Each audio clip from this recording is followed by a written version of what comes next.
নমস্কার সবাইকে। আজকে একটি নতুন ভিডিও নিয়ে আপনাদের সামনে উপস্থিত হয়েছি। তো চলুন ভিডিওটা শুরু করা যাক। বাড়িতে তুলসী গাছ থাকলে ভুলেও কিন্তু এই 12টি কাজ কখনোই করবেন না। বেশিরভাগ বাঙালি বাড়িতেই না জেনে বুঝে তুলসী গাছ রেখে এই ভুলগুলি করে থাকেন। এতে প্রচণ্ড রুষ্ট হন মা লক্ষ্মী ও ভগবান কুবের। আর্থিক দিক দিয়ে কখনোই হয় না উন্নতি, গৃহে অমঙ্গল থাকে অহরহ। শাস্ত্র বলছে মা তুলসী নিয়ে এই ভুলগুলি কখনোই করবেন না, তাহলে কিন্তু নরকেও ঠাঁই হবে না। শ্রী বিষ্ণুর অভিশাপে বাড়ি ছেড়ে পালাবে, আয় উন্নতি, সংসারে লেগেই থাকবে দুঃখ কষ্ট দারিদ্রতা। এই 12টি কাজ কোনগুলি সেগুলো চলুন আজকে এই ভিডিওর মাধ্যমে আপনাদেরকে জানাই। দেখুন বাস্তুশাস্ত্র কি বলছে। হিন্দু শাস্ত্রে বলা হচ্ছে বাড়িতে তুলসী গাছ থাকলে মৃত্যুর দেবতা যমরাজও বাড়িতে ঢুকতে ভয় পায়। হিন্দু ধর্মে তুলসীকে দেবী রূপে পুজো করা হয়। বিশ্বাস করা হয় তুলসী ভগবান বিষ্ণুর খুব প্রিয়। তুলসী ছোট থেকে বড় সব ধরনের পুজোতেই ব্যবহার করা হয়। বাস্তুশাস্ত্র অনুসারে ঘরে তুলসী গাছ রাখলে বাড়িতে নেতিবাচক শক্তি হ্রাস পায় ও ইতিবাচক শক্তির বৃদ্ধি পায়। তবে বাড়িতে তুলসী গাছ থাকলে আপনাকে মেনে চলতে হবে বিশেষ কিছু নিয়ম।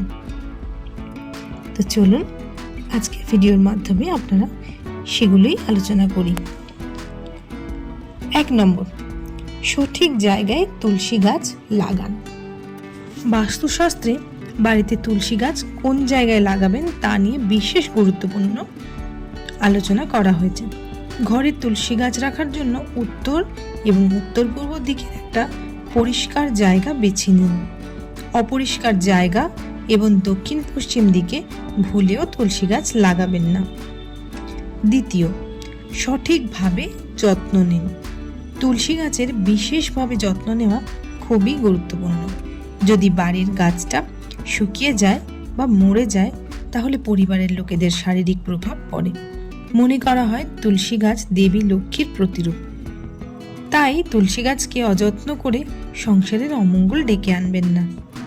তৃতীয়, শিব পূজায় তুলসীর ব্যবহার করবেন না। শাস্ত্রে শিব পূজায় তুলসীর ব্যবহার নিষিদ্ধ রয়েছে। পুরনো আখ্যান অনুযায়ী শঙ্খচূড়ের স্ত্রী শিব পূজা করতেন, তুলসী পাতা অর্পণ করতেন এবং শিবের হাতেই শঙ্খচূড়ের মৃত্যু হয়। তাই শিব পূজায় তুলসী পাতা ব্যবহার করা উচিত নয় বলেই মনে করা হয়। চতুর্থ, এই দিন কোন তুলসী পাতা ছিঁড়বেন না। রবিবার বা কোনো একাদশীর দিন তুলসী পাতা ছিঁড়বেন না, এমনকি এই দিন তুলসী গাছে জলও দেবেন না। রবিবার দেবী লক্ষ্মী বিষ্ণুর জন্য নির্জলা উপবাস রাখেন, তাই রবিবার তুলসী গাছে হাত দেওয়া উচিত নয়। 5 নম্বর, স্নান না করে স্পর্শ করবেন না। স্নান না করে বা কারণ ছাড়া তুলসী গাছ তুলবেন না। পাশাপাশি সূর্যাস্তের পর তুলসী গাছে হাত দেবেন না। সব সময় তুলসী দেবীর কাছে প্রার্থনা করে তুলসী পাতা চয়ন করবেন। 6 নম্বর, শুকনো তুলসী রাখবেন না। অনেক সময় আমাদের কারোর বাড়িতে তুলসী গাছ শুকিয়ে যায় বা মরে যায়। বাড়িতে বা বাগানে মরা তুলসী গাছ রাখা অশুভ বলেই মনে করা হয়। 7 নম্বর, আলোযুক্ত স্থানে গাছ বসান। বাস্তুশাস্ত্র অনুযায়ী যে স্থানে আলো বাতাস ভালো পৌঁছায় সেখানেই তুলসী গাছ রাখা উচিত। 8ম, বিজোড় সংখ্যায় তুলসী রোপণ করুন। বাস্তুশাস্ত্র মতে তুলসী উদ্ভিদ ভালো ফল লাভের জন্য বিজোড় সংখ্যায় রাখুন। 1, 3, 5 তুলসী গাছ লাগান। আপনি যদি বাগান তৈরি করেন, কোনো রুক্ষ বা কাঁটাযুক্ত গাছের কাছে তুলসীকে রাখবেন না, কারণ যে কোনো কাঁটা জাতীয় গাছের থেকে নেগেটিভ এনার্জি বার হয়। তাই ক্যাকটাসের পাশে তুলসী গাছ কিন্তু ভুলেও রাখবেন না। 9 নম্বর, উঁচু স্থানে রাখুন।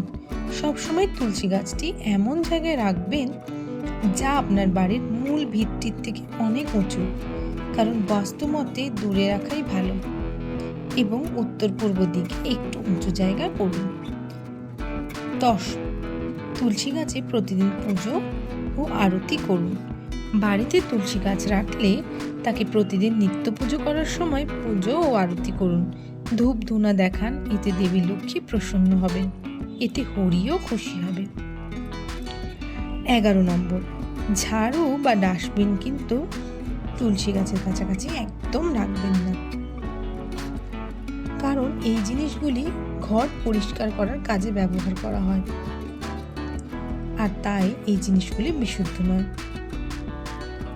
12 নম্বর, তুলসী গাছের আশেপাশে গণেশের মূর্তি কিন্তু রাখবেন না।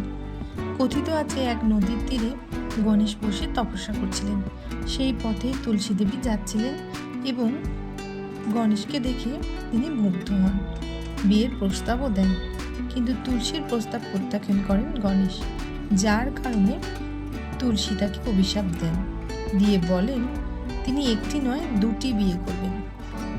এরপরে ভগবান গণেশও তুলসীকে অভিশাপ দেন যে তার বিয়ে হবে অসুরের সঙ্গে, তাই তুলসীর কাছে গণেশের মূর্তি রাখা উচিত নয় এবং গণেশ পুজোয় তুলসী পাতা দেওয়া একদমই উচিত নয়।